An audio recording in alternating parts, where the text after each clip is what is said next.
الحمد لله نستعينه ونستغفره ونؤمن به ونتوكل عليه ونعوذ بالله من شرور أنفسنا ومن سيئات أعمالنا فمن يهده الله فلا مضل له ومن يضلله فلا هادي له وأشهد أن لا إله إلا الله وأشهد أن محمدا عبده ورسوله اللهم صل على سيدنا محمد صلى الله عليه وسلم أعوذ بالله من الشيطان الرجيم بسم الله الرحمن الرحيم الحمد لله رب العالمين الرحمن الرحيم مالك يوم الدين إياك نعبد وإياك نستعين اهدنا الصراط المستقيم صراط الذين أنعمت عليهم غير المغضوب عليهم ولا الضالين آمين يا رب العالمين. Last time we were talking about different topics pertaining to Surah al Fatiha. Now Surah al Fatiha is the summary of the entire Quran. So anything and everything that you find in the Quran, you're going to find some of that in Surah al Fatiha. So Surah al Fatiha is a very, very concise surah. That is why in order to explain Surah al Fatiha, we need to sometimes explain the entire Quran. And the summary of Surah al Fatiha is Bismillah ar-Rahman ar-Rahim. In order to explain Bismillah ar-Rahman ar-Rahim, we need to explain Surah al Fatiha. And ulama has gone to an extent that the summary of Bismillah ar-Rahman ar-Rahim is in the letter Ba of Bismillah. Because the letter Ba of Bismillah is an extremely important letter that we talked about before, because it connects you with the name of your Lord. So when you are connected with the name of your Lord, then you're connected with His Word, His book, His teachings, His blessings and everything. So that is why Surah al Fatiha is so important. And it is a blessing of Allah subhanahu wa ta'ala, because a lot of us do not have time to go over the entire Quran in the depth. But Surah al Fatiha is something that even a 2-year-old kid knows, 5-year-old kid knows. Very little kid doesn't even know how to speak properly. If you teach him Quran, he will memorize it. So this is something so beautiful that even a child picks it up so easily. So Allah subhanahu wa ta'ala has given us this summary version to ponder over and use it as a way to improve ourselves. So this is one of the reasons that Allah subhanahu wa ta'ala has given this concise version to us. Indeed, Allah subhanahu wa ta'ala through His Prophet has told us that لا صلاة لمن لم يقرأ بفاتحة الكتاب, that salah is not completed if you do not recite Surah al-Fatiha. Now there is a difference of opinion among the ulama, Imam Shafi'i, Imam Ahmad ibn Hanbal, Imam Malik, Imam Abu Hanifa. They take different opinion on this matter, that if you're praying by yourself, then there is no doubt. Everybody says you have to recite it. But the difference of opinion comes in when you are behind the Imam. Imam Shafi'i says you have to recite it either way. We talked about it in detail. Imam Abu Hanifa says you should not recite it, period. Imam Malik says when the Imam is not reciting out loud, you should recite it, otherwise you should not recite it. And those who are of the opinion that say do not recite when the Imam is reciting, they say because the Quran says وَإِذَا قُرِئَ الْقُرْآنَ فَاسْتَمِعُوا لَهُ وَأَنصِتُوا, that when the Quran is recited, you should keep quiet and should not recite. And then there is another hadith they brought in that something happened during the time of the Prophet Muhammad sallallahu alaihi wasallam, that a man was reciting behind the Prophet Muhammad sallallahu alaihi wasallam, and after the salah, he said, "Who was reciting when I was reciting?" And the man said, "I was reciting." He said, "That's why I was wondering that who is fighting with me in the Quran when I'm reciting." So that is why we should not recite when the Imam is reciting out loud. And then there is a difference of opinion on that. So anyway, so Surah al Fatiha is a way for us to know our Lord. It's an extremely important surah in that regard. And we talked about that in a lot of details. We're not going to go over those details again. Okay, now what I want to get to the point now is that Surah al Fatiha, the second reason that Surah al Fatiha talks about the main aspects of our faith. Number one, Tawheed, the oneness of Allah subhanahu wa ta'ala. Then through the Surah al Fatiha, we come to know about the Risalah, the messenger of Allah subhanahu wa ta'ala, because it is His mercy on us that He has given us His beloved messenger. Then through Surah al Fatiha, we know there will going to be a day of judgment, Yawm al-Din, when we will going to be exchanging the deeds and the good deeds and the bad deeds and stuff like that. So Allah subhanahu wa ta'ala has sent Prophet Muhammad sallallahu alayhi wa sallam as a mercy, not just for Muslims, also for the non-Muslims.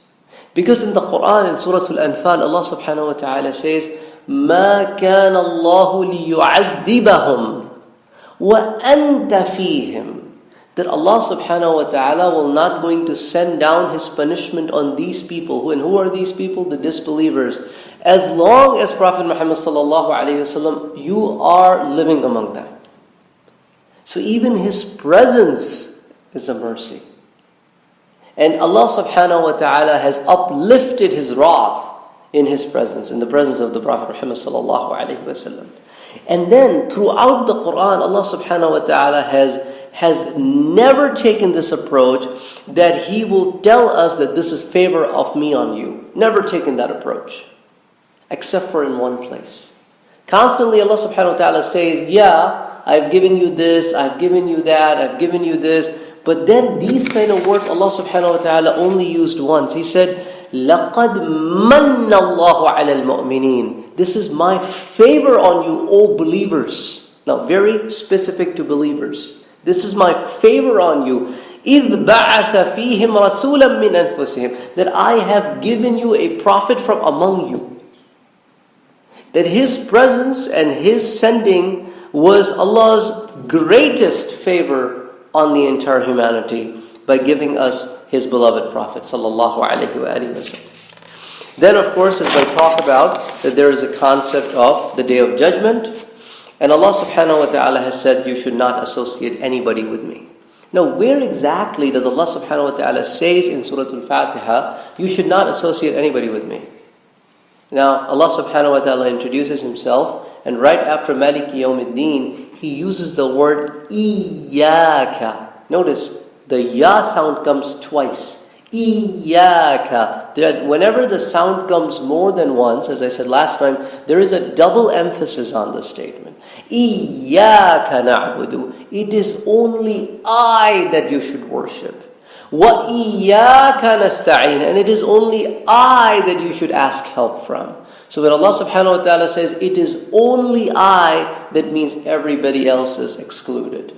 So that is when Allah subhanahu wa ta'ala says, no shirk, no association fi that, in me, and no association in as-sifat, in the attributes, in the properties.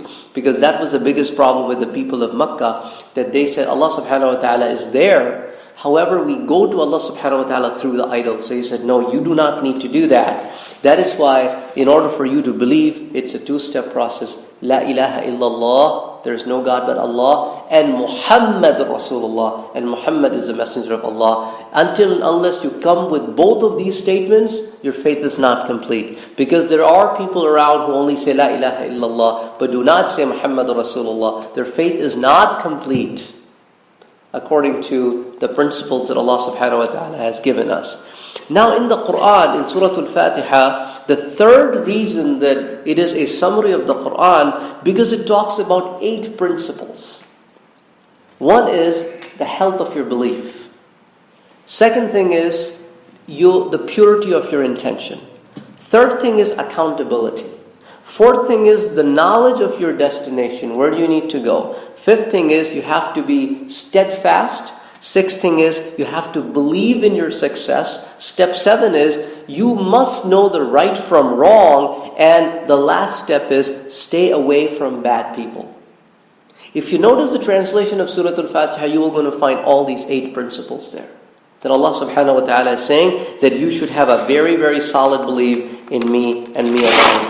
And so, Surah al Fatiha is the summary of the Quran, and Bismillah ar-Rahman ar-Rahim is the summary of Surah al Fatiha. Now notice, Bismillah ar-Rahman ar-Rahim, Allah. And Allah subhanahu wa ta'ala slowly and gradually explains Himself a little bit where, Alhamdulillahi Rabbil Alameen. Who is Allah? Allah is the Rabb of Alameen. He's the master, He is the caretaker, He is the Lord of the worlds.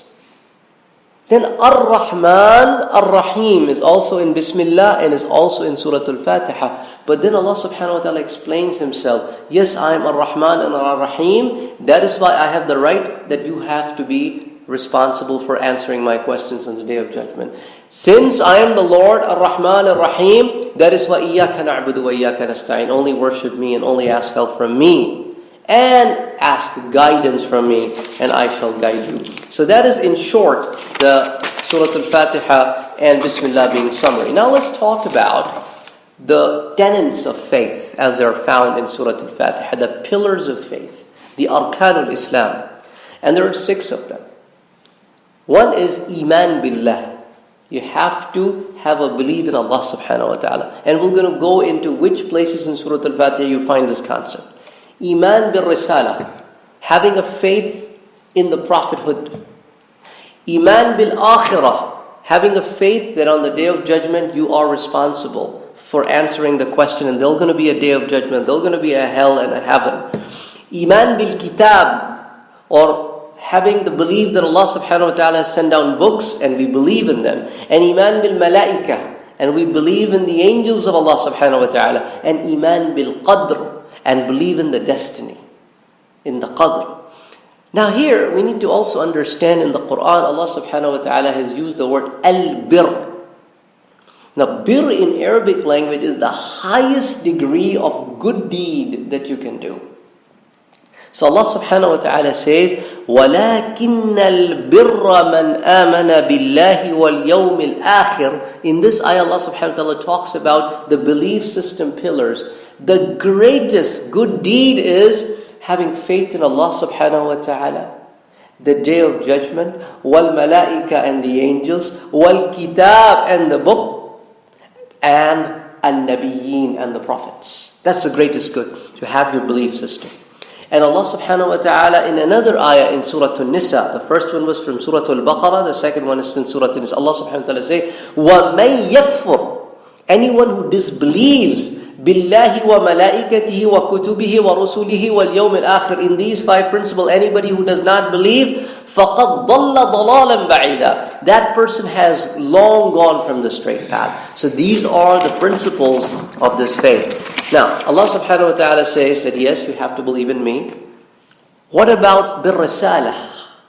And Allah subhanahu wa ta'ala count the categories to us in Surah An-Nisa, saying that who are the people who have received my blessing, because we have asked us, اهدنا الصراط المستقيم صراط الذين أنعمت عليهم, those who have received your blessings. فَأُولَئِكَ مَعَ الَّذِينَ أَنْعَمَ اللَّهُ عَلَيْهِمْ, the people who have truly received the blessings of Allah subhanahu wa ta'ala are those مِنَ النَّبِيِّينَ, from the prophets, وَالصِّدِّيقِينَ, from the truthful, وَالشُّهَدَاء and وَالصَّالِحِينَ, from the shuhada and from the very, very pious people.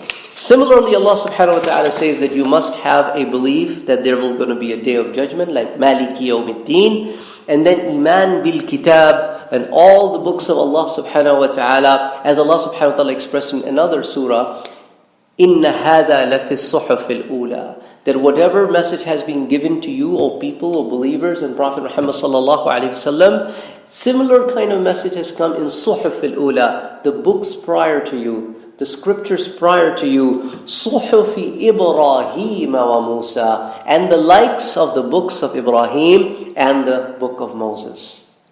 So Allah subhanahu wa ta'ala has given this reference in the Quran several different places.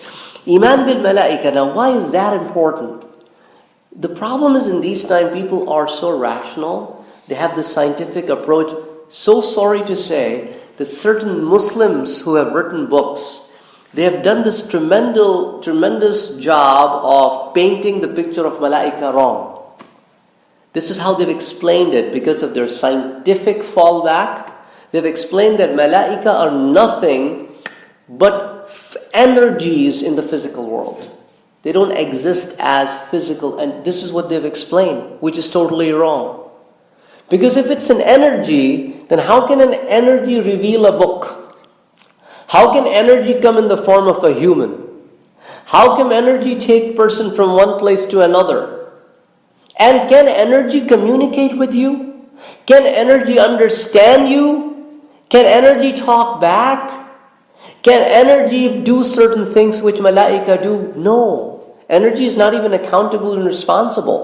It's energy. It's a form of motion.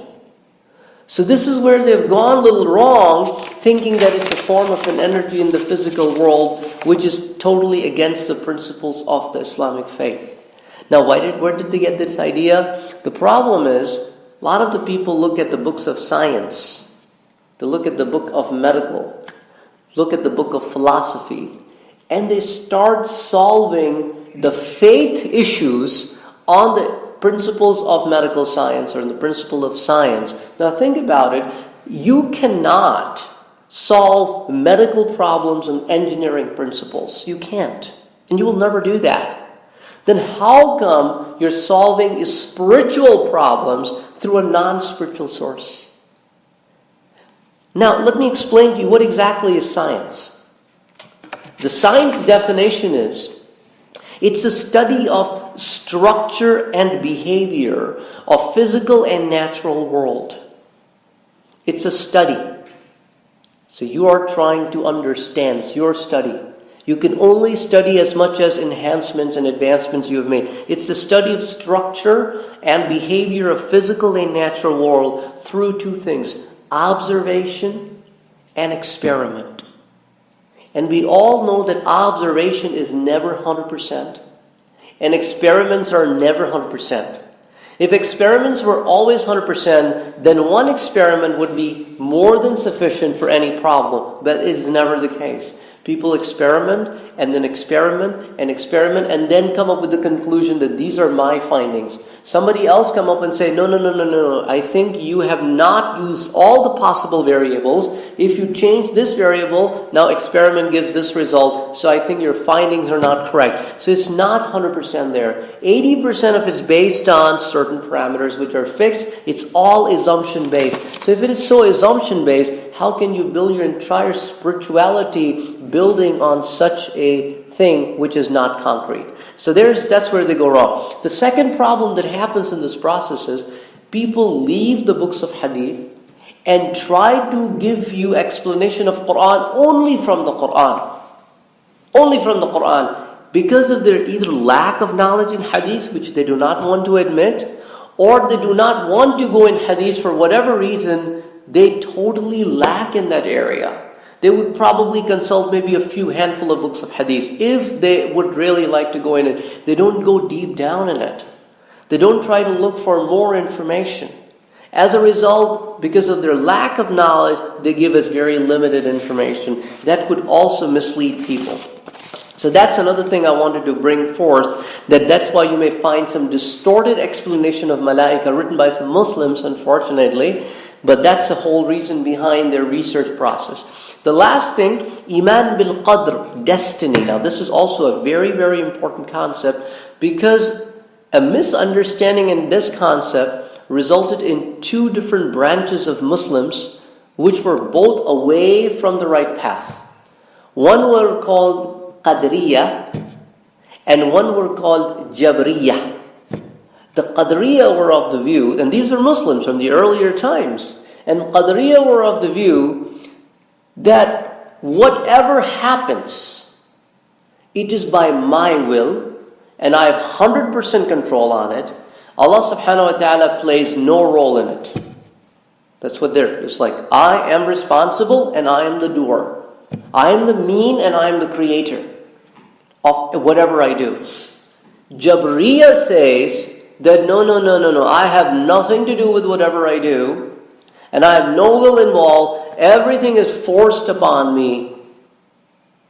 Both of these views are extremely incorrect, as they are the two extremes.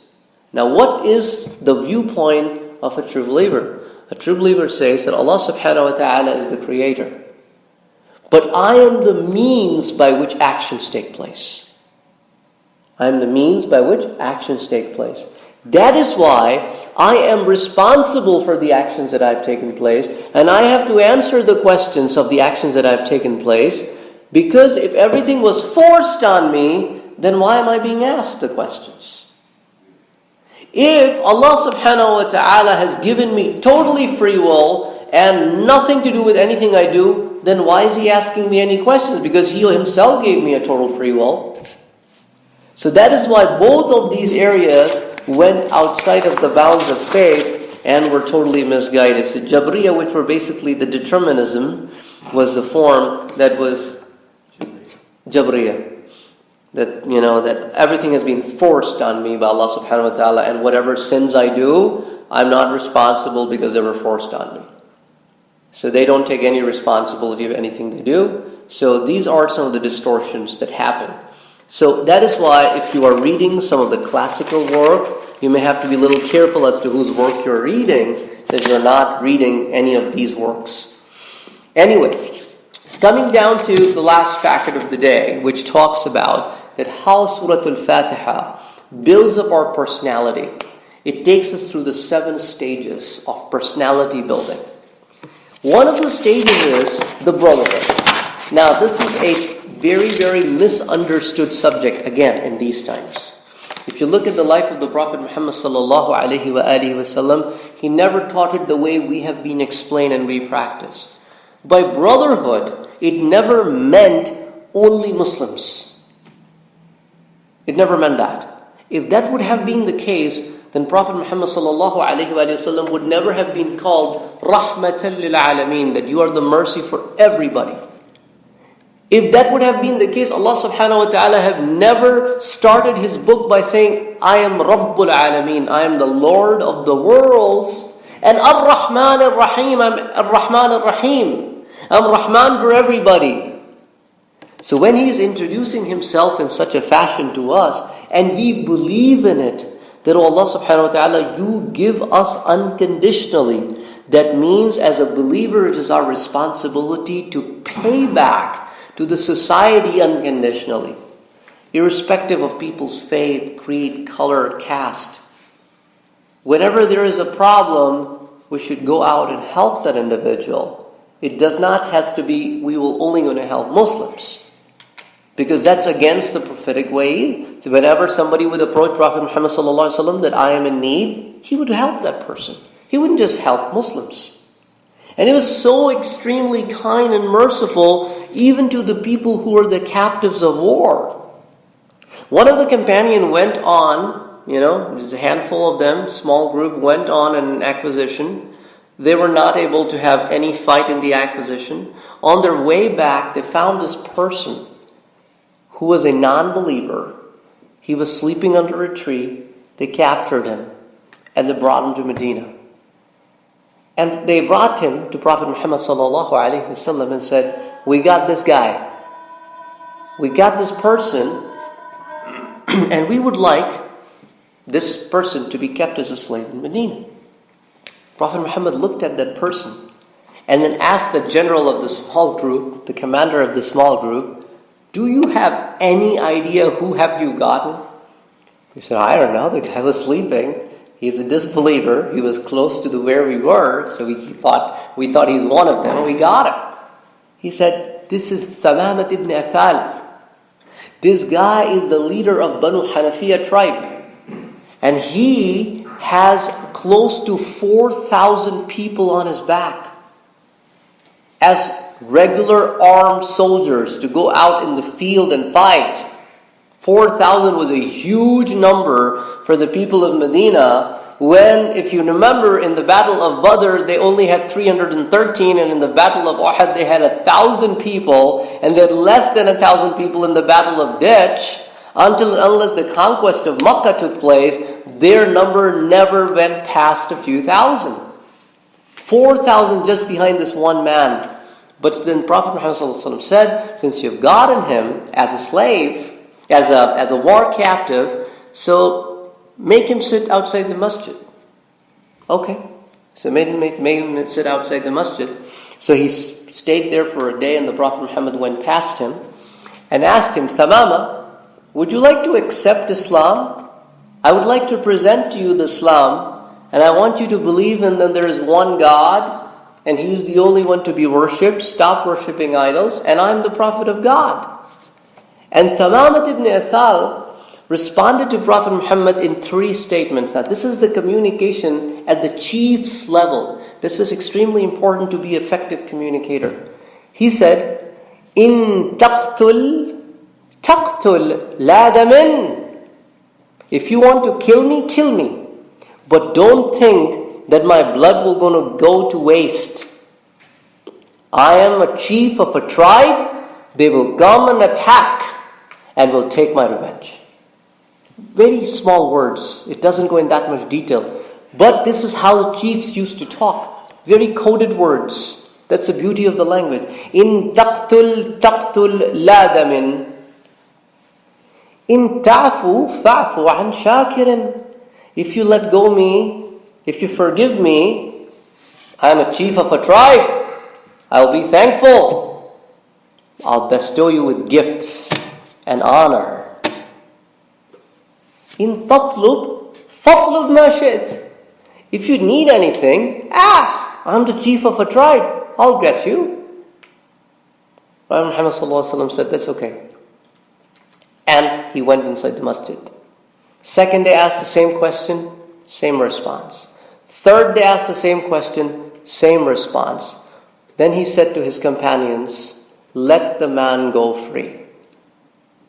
Let the man go free. He went, performed the ghusl, came back and said to the Prophet Muhammad ﷺ, I want to enter Islam. Because in these 3 days, what I saw in the city of Medina, that these were the people who were bloodthirsty. They could not stand each other.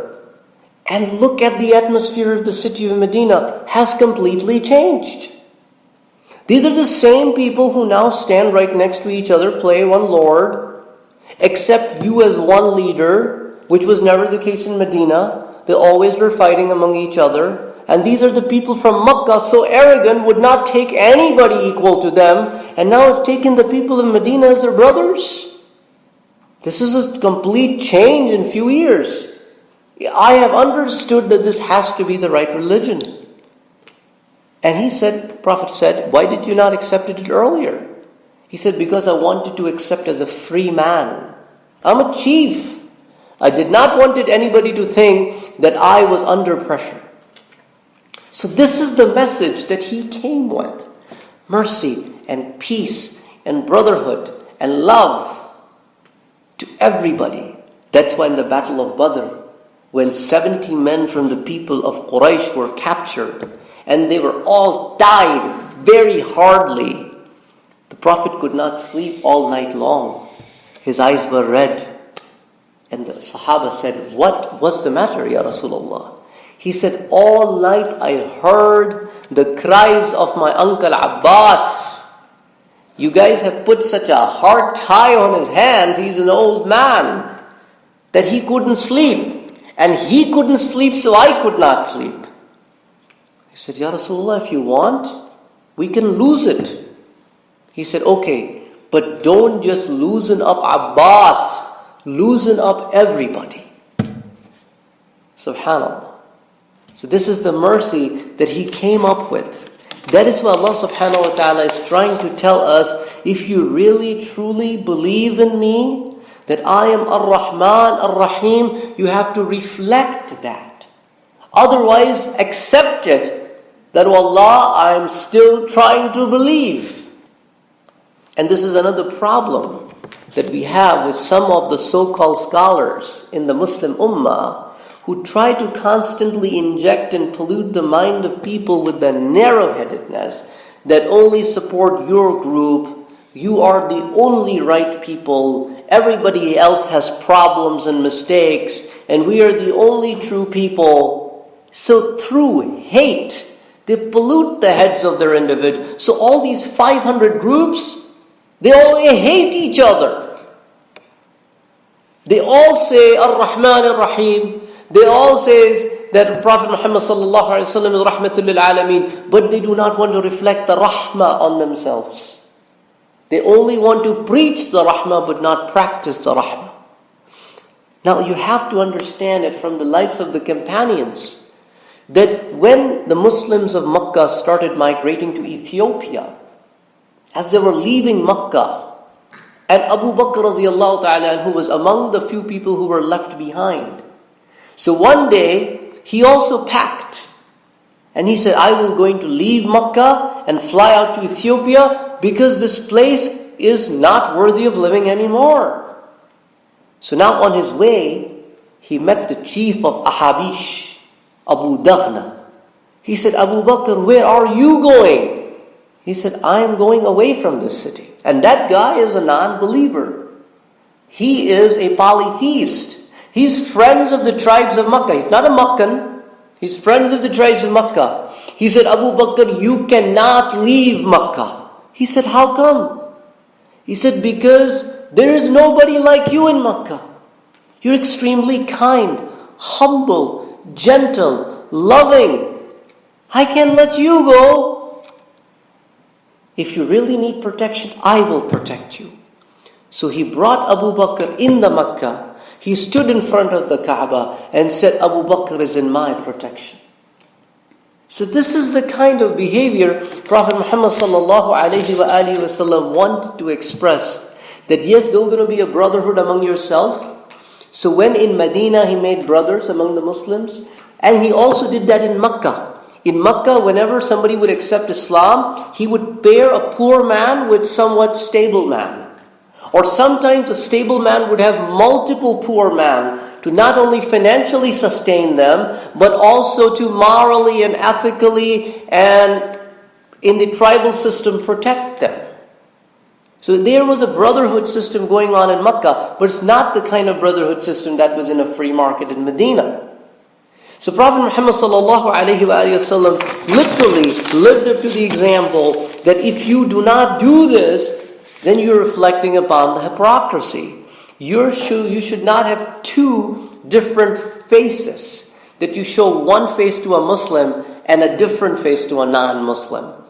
If you're living in peace and harmony, then there should be one true face of a believer that should come out. So that is the message that Allah subhanahu wa ta'ala wants us to get. And then Allah subhanahu wa ta'ala wants us to reflect the Ar-Rahman and Ar-Rahim behavior. The first piece was the Rabbul Alameen behavior. I'm the Lord of the worlds. You are my believer. So you got to be a giver to the worlds. And since I am the merciful, and Allah subhanahu wa ta'ala has used the name merciful in one capacity or the other over 300 times in the Quran. And this excludes the words that Allah subhanahu wa ta'ala has used like Rabb, Ghafoor, Kareem, Halim. This excludes that. Including that list goes tremendously high. So Allah subhanahu wa ta'ala, when created us, injected in us those properties by which He wanted us to live our life. That's why in Surah Al-Sajdah Allah subhanahu wa ta'ala says, ثُمَّ سَوَّاهُ. And we were the one who created you. وَنَفَخَ فِيهِ مِن رُوحِهِ. Then I put in you those properties by which I wanted you to live.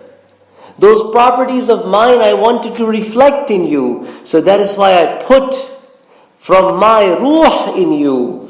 وَجَعَلَ لَكُمُ السَّمْعَ وَالْأَبْصَارَ وَالْأَفْئِدَةَ. I gave you the ears so that you may listen. And I gave you the eyes so that you may see.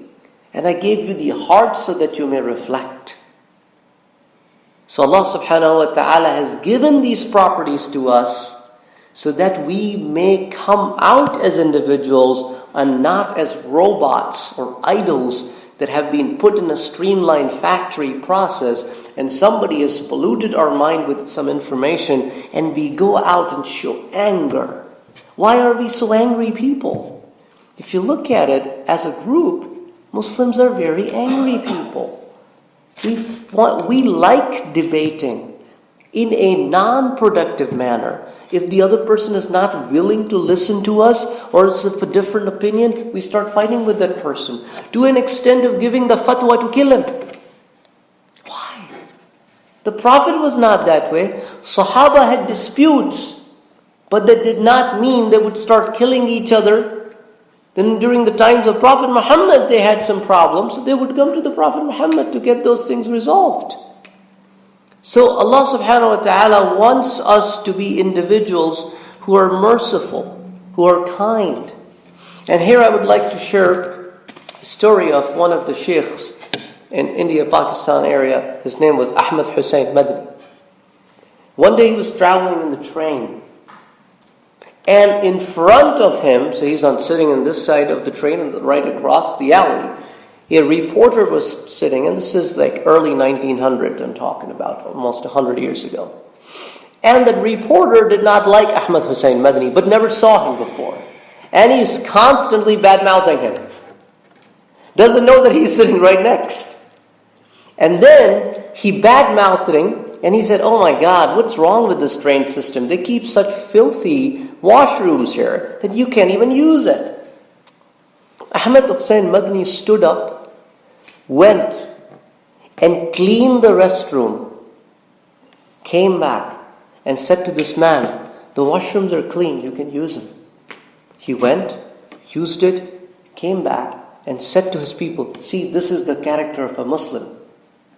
And the people who were sitting with him said, "You know who is this guy?" "No, this is the guy that you were bashing." So he went to Ahmad Hussain Madani and he apologized to him. And he said, "I have been writing about you based on what I've heard about you. But you're a totally different person than what I perceived." These were the characteristics of the individuals that literally led their lives by the principles of Islam.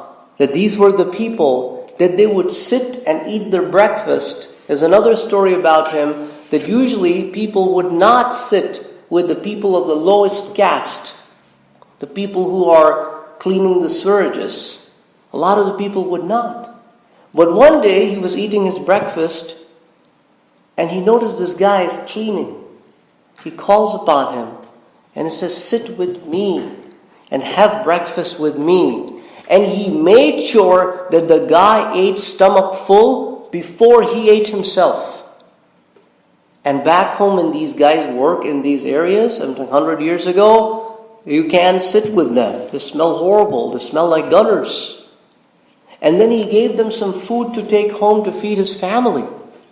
So when he was leaving and going to his next destination, the man was standing with his family outside of the region thinking people may beat him up. He said, "Yeah, what's wrong? Do you need any help?" He said, "I want to enter Islam. I've never been treated disrespectfully ever by anybody. And somebody is in your capacity that is surrounded by thousands of people and you noticed me and sat on the ground with me and first fed me before you ate yourself." This is the kind of characteristic that needs to be reflected. That's why Allah subhanahu wa ta'ala says in Surah Al Imran, وَالْكَاظِمِينَ الْغَيْظِ. Those people who hold on to their anger. They can express it, but once again, somehow we have become angry people. We do not want to communicate, we want to have heated debates. We want to have extremely heated debates even among ourselves. The mercy, the kindness, the softness. So the people should be able to control on their anger. وَالْعَافِينَ عَنِ النَّاسِ. Be forgiving and forgetful of the things that people might have done. And be among the people that Allah subhanahu wa ta'ala love. Because وَاللَّهُ يُحِبُّ الْمُحْسِنِينَ. Allah subhanahu wa ta'ala loved the muhsineen. And this is where I would like to stop today. Inshallah, we will going to continue from this particular characteristics of a human behavior that Allah subhanahu wa ta'ala wants to build in us. And we will talk about the remaining 5 behaviors of the human personality which are reflected in Surah al Fatiha. أقول قولي هذا وأستغفر الله لي ولكم ولسائر المسلمين فاستغفروه إنه هو الغفور الرحيم. اللهم صل على سيدنا محمد صلى الله عليه وسلم. اللهم اغفر للمؤمنين والمؤمنات والمسلمين والمسلمات الأحياء منهم والأموات إنك تحب العفو فاعف عنا يا كريم يا غفار. ربنا لا تزغ قلوبنا بعد إذ هديتنا وهب لنا من لدنك رحمة إنك أنت الوهاب. الله أكبر الله أكبر، لا إله إلا الله، الله أكبر الله أكبر الله أكبر. يا رحيم يا غفور يا كريم يا رحمن يا ذو الجلال والإكرام. ربنا ظلمنا أنفسنا وإن لم تغفر لنا وترحمنا لنكونن من الخاسرين. ربنا آتنا في الدنيا حسنة وفي الآخرة حسنة وقنا عذاب النار. اللهم انصر الإسلام والمسلمين، اللهم انصر الإسلام والمسلمين. اللهم صل على سيدنا محمد صلى الله عليه وسلم.